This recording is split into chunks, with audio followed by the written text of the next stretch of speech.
Good morning, my dear lovely students. How are you all? I hope you all are doing well.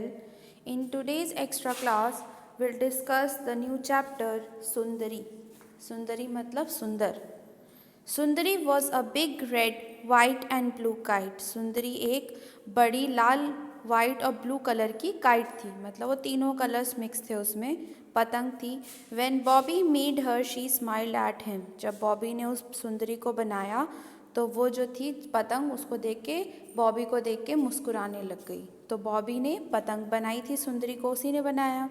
You are beautiful and I will call you Sundari, he said. अब जो बॉबी था उसने बोला कि तुम बहुत सुंदर हो, ब्यूटीफुल हो, तो मैं इसलिए तुम्हें सुंदरी कह के बुलाऊंगा. One day Bobby took Sundari to the fair.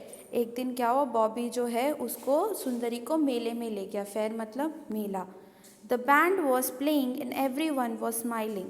Band होता है जो म्यूजिशियन का ग्रुप होता है, जो देखा है ना, एक गिटार बजा रहा है, एक पियानो बजा रहा है, सारे म्यूज़िक वाले एक साथ बैठे होते हैं, उसको बोलते हैं बैंड. तो जो बैंड था म्यूजिशियंस का, वो अब मतलब म्यूज़िक बजा रहा था और बाकी सारे लोग मुस्कुरा रहे थे सुन के. A merry go round was playing a happy little tune. Merry go round हमने पढ़ा ही है. मैरी गो राउंड एक तरह का झूला होता है और उसमें से एक म्यूज़िक भी चल रहा था, उसमें से प्यारा सा एक music. It was carrying lots of boys and girls round and round on it's wooden animals. उसमें जो एनिमल्स लकड़ी के बने हुए थे, उस पर बहुत सारे लड़के और लड़की बैठे हुए थे और वो राउंड एंड राउंड घूम रहा था. Bobby looked for an open space where he could run and fly his kite. Sundari looked too. Bobby जो है वो एक ओपन स्पेस, खुली जगह ढूंढ रहा था जहाँ की वो अपनी पतंग उड़ा सके, और सुंदरी भी वही जगह ढूंढ रही थी. Out in the grass ran Bobby holding up his kite as high as he could. अब जैसे उसे खुला मैदान दिखा, वो जल्दी से वहाँ दौड़ा और पतंग को उड़ाते हुए देखा ना, जब पतंग उड़ाते तो आपको दूर भागना होता ताकि वो हवा से उसका हवा में आए और वो फिर उड़ने लगे. तो वैसे ही ताकि वो ज़ोर से भागा ताकि पतंग जो है वो ज़ोर से ऊपर उड़ सके. Puff the wind came along. Sundari started to fly up but she could not go very high. A little dog was holding on to her long tail. It was in his mouth. अब हवा चली और सुंदरी उड़ने लग गई, पर वो ज़्यादा ऊंचा नहीं उड़ पाई क्योंकि उसकी जो स्ट्रिंग थी, जो पतंग से ऐसे डोरी निकली थी, उसको एक डॉगी था, उसने अपने मुंह में पकड़ लिया था. Bobby shoot the dog away. Bobby ने कुत्ते को करके भगा दिया वहाँ से. We will try again, Bobby said. Bobby ने कहा हम दोबारा ट्राई करेंगे, कोशिश करेंगे. This time Sundari leaped up in the air.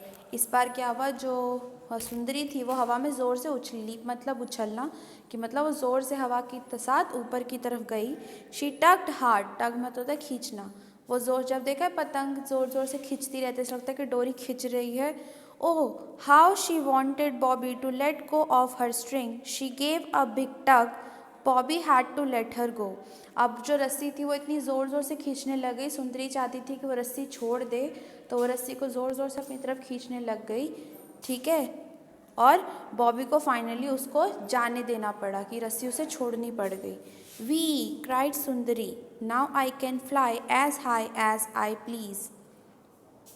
और वो जो सुंदरी थी वो ज़ोर से खुश होके ये करने लगे, और उसने बोला कि नाउ अब मैं जितना ऊंचा चाहूँ उड़ सकती हूँ.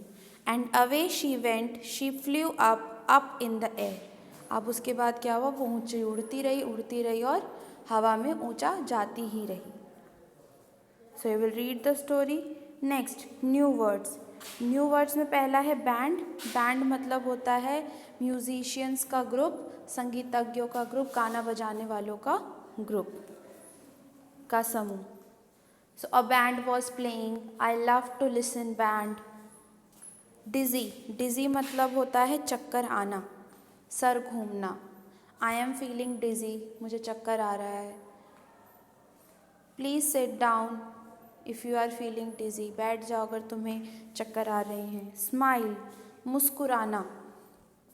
Smile please. Please smile. She smiled at me. String मतलब तार या डोरी।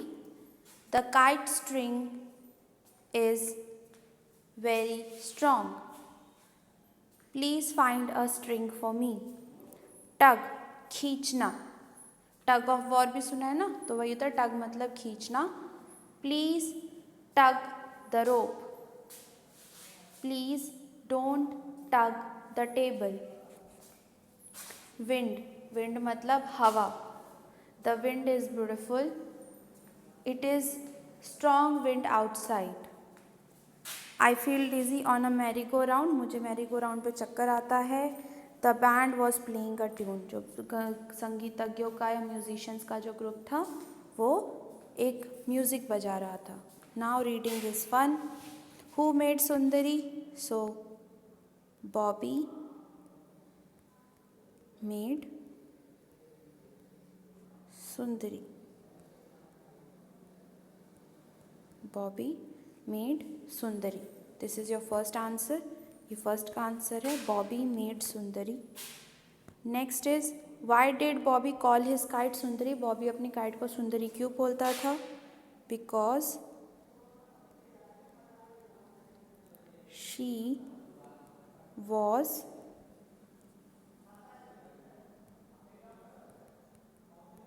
ब्यूटिफुल, बिकॉज वो बहुत ज़्यादा सुंदर थी। Because she was beautiful. Next, did Sundari fly very high at first? क्या सुंदरी पहली बार में बहुत ज़्यादा ऊंचा उड़ी थी? So no, no Sundari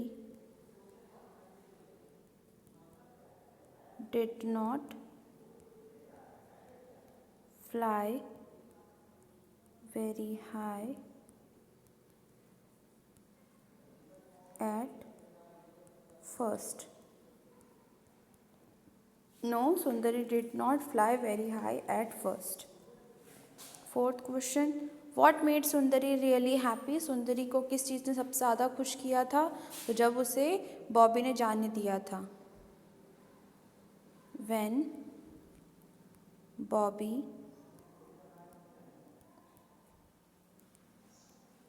let her go up in the air. ये नहीं है, when Bobby let her go up in the air, जब बॉबी ने उसे ऊंचा जाने दिया। So you will write down new words in your notebook and reading is fun in your notebook. Now let's talk. Do you like to fly kites? क्या आपको पतंग उड़ाना पसंद है? So you will say yes or no. Next, who helps you to fly kites? पतंग उड़ाने में कौन आपकी हेल्प करता है? कौन मांझा पकड़ के रखता है? So this is to discuss. ये नोटबुक में नहीं करना है, सिर्फ डिस्कस करना है आपको अपने पेरेंट्स के साथ। Next, let's share. Tick the object you need to fly a kite, colour the kite. आपको इनमें से कौन सी चीज़ चाहिए उस पर टिक कीजिए जो आपको पतंग बनाने या उड़ाने में हेल्प करता है। पहला स्टिक, स्टिक का काम होता है उसमें, ठीक है। स्टिक से आप उसकी जो ये जो लाइंस होती है आप स्टिक की बनाते हैं, सो ये स्टिक होगा। रोलर, यस आपको चाहिए होता है। ग्लू, यस चिपकाने के लिए चाहिए होता है। पेयर ऑफ सीजर, यस आपको चाहिए होता है। पेपर भी चाहिए होता है। बास्केट नहीं चाहिए होता और बॉल नहीं चाहिए होती। तो आपको ये 5 चीज़ें तो चाहिए। कैंची से ताकि आप उसे शेप दे सको। ग्लू ताकि आप उसे चिपका सको। पेपर क्योंकि आपको पतंग उसी से बनानी होती है। रोलर, मांझे की ज़रूरत होती है। और स्टिक ताकि पतंग आप बना सको पेपर के साथ। तो ये आपको बुक में ही करना है।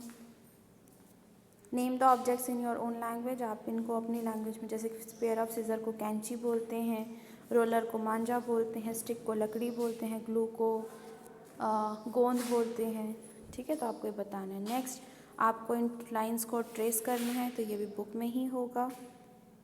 Next, look at the pictures and tell the story in your own words. आपको स्टोरी दिखे the umbrella and the crow, कि एक लड़की है, उसके पास छाता है, बारिश हो रही है, अचानक से छतरी हवा के साथ उड़ जाती है, कौवा उसको लेके छतरी को उड़ जाता है और नाव अब वो नेस्ट बन गया है कौवों का।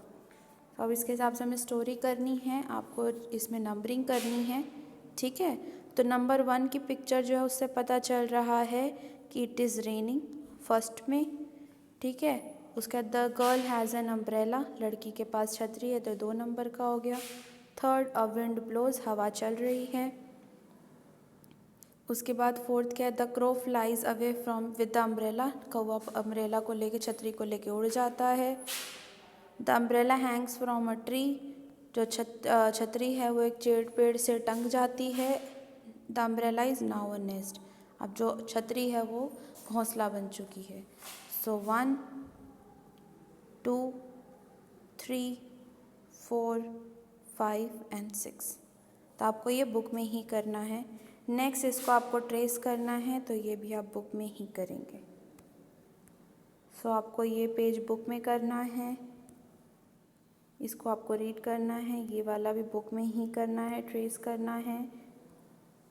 लेट्स टॉक आपको सिर्फ डिस्कस करना है, ये वाला आप बुक में ही करेंगे।